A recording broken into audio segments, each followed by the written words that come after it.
Hello, I'm Gunnar Hayman, and I'm going to be giving a presentation on the benefits of using music to help treat Alzheimer's and dementia.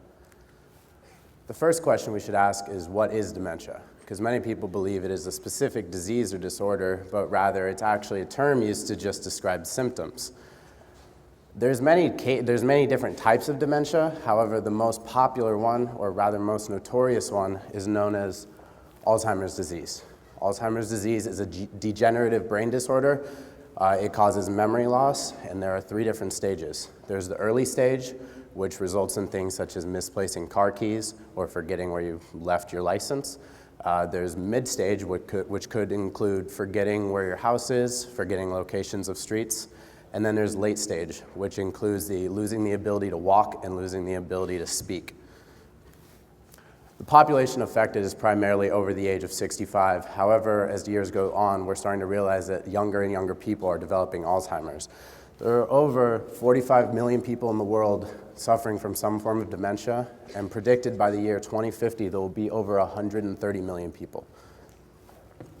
In the United States alone, they spend over $236 billion caring for people with Alzheimer's disease.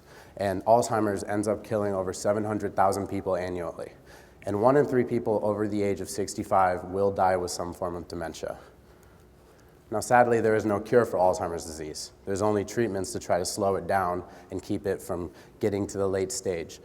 And these include cholinesterase inhibitors, Dopazil, and Memantine. And these 3 medications, which are the most prescribed medications for Alzheimer's disease, also include all the same side effects, which include nausea, vomiting, and even in some cases depression.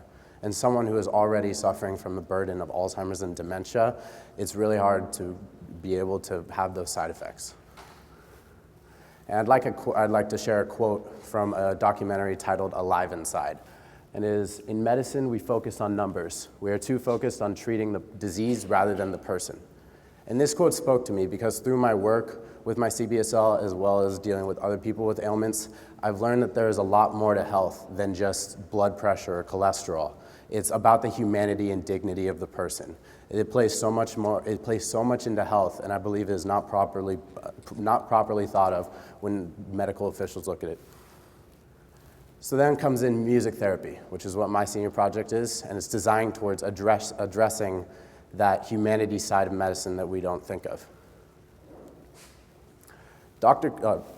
Dan Cohen was the first person to kind of establish this. He made the documentary Alive Inside. He went to multiple nursing homes and places that cared for people with dementia, and he wanted to see how implementing music could help them.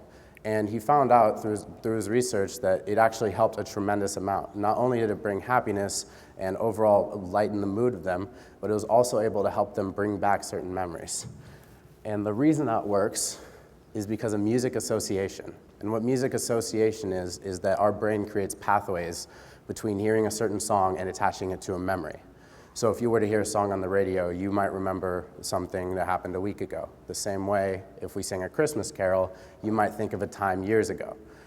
And the reason that this is hard for Alzheimer's patients is because they lose these memories, also because they don't have access to that music. When they're unable to hear the music, they're unable to reach the memories that are attached to them. So the point of this project is that by introducing that music again, they're able to liven up those pathways and be able to have those memories again. And the way it is introduced is by people like me, independent people going to these clinics and interviewing individuals. When you interview them, you figure out where they're from, what age they were around when they lived certain areas, because an older man in Mississippi listened to something much different than a 20-year-old who lived in New York. After this, you get iPods and you create music playlists. After loading them onto the iPods, you gift them to them and you teach them how to use it. And you listen to the music with them, and you're able to bring back music that they haven't heard in decades, and it's a really wonderful thing. I want to share some of my experiences.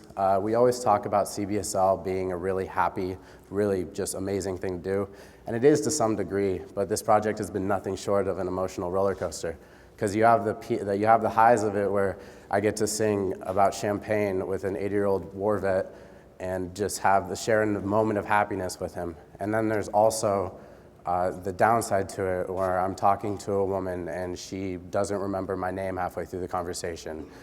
And one of the stories I'd like to end on is really what this project has meant to me and how it changed me.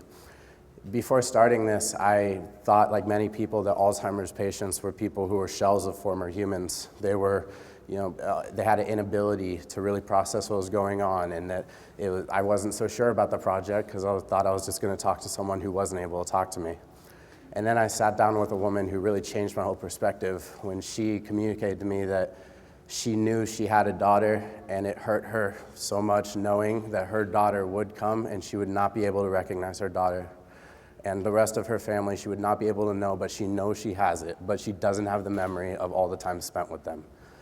And what I'd like to leave you with is how happy she was to spend 10 minutes talking about her life. So with the small amount of time, we're able to make such a huge impact. And that's the end of my TED Talk.